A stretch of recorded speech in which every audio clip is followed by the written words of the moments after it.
My name's Euan Harvey. I'm a professor at the University of Western Australia. I'm in the School of Plant Biology and I'm a fish ecologist and conservation biologist. So one of the challenges of fishing is that we tend to focus on the larger fish, and particularly the sharks and the billfishes, the tunas and the big snappers. A lot of those species are quite long-lived and also aren't particularly resilient to being fishing. They also tend to not be very productive in terms of their ability to reproduce. So if we take away all those bigger fish, what then happens is the commercial fishermen, because they're forced to go out and fish, tend to focus on smaller and smaller species. So what's known as fishing down the food web.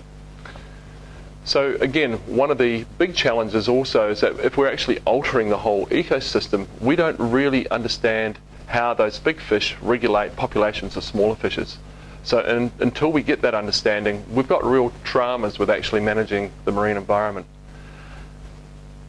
Also, one of the problems with commercial fishing is the fact that sometimes we're altering the benthos, so particularly things like trawling. What that can do is actually alter the structure of benthic habitats where many juvenile fish may recruit into. For example, trawling through a seagrass bed, trawling through a sponge bed or a coral garden. So we've got to be really careful to make sure that we maintain those benthic habitats.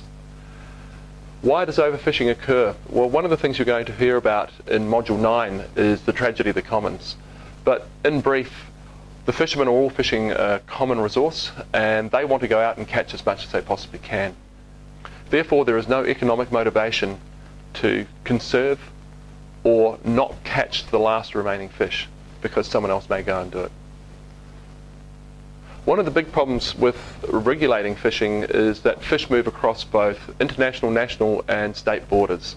So internationally you've got things like southern bluefin tuna, and to try and get all the countries in the world where southern bluefin tuna go through the waters to actually agree on management policies is actually quite challenging. And it's the same sort of thing with whales and other big organisms that move around the sea.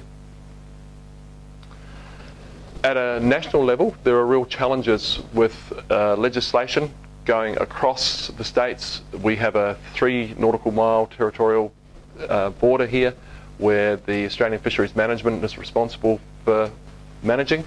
But in reality, there's a crossover between the state and the national legislation, which causes real challenges.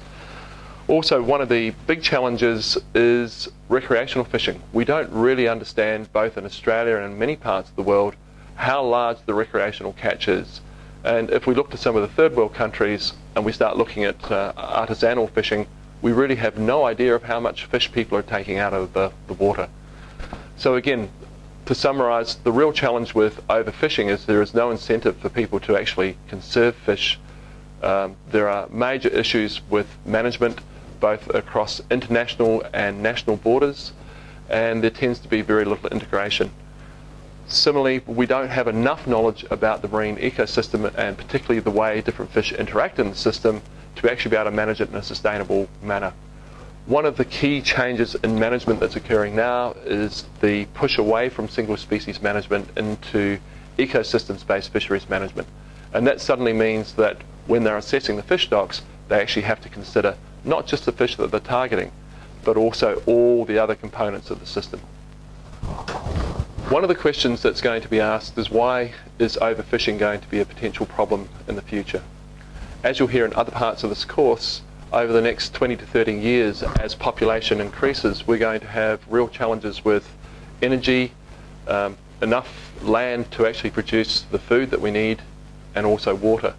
The oceans potentially have a major role to play in the production of protein, and I guess there's going to be a very big ethical debate about whether we should be continuing with wild harvest and the value of wild harvest in comparison to aquaculture, and also whether we should actually have a lot of those fisheries resources available for recreation.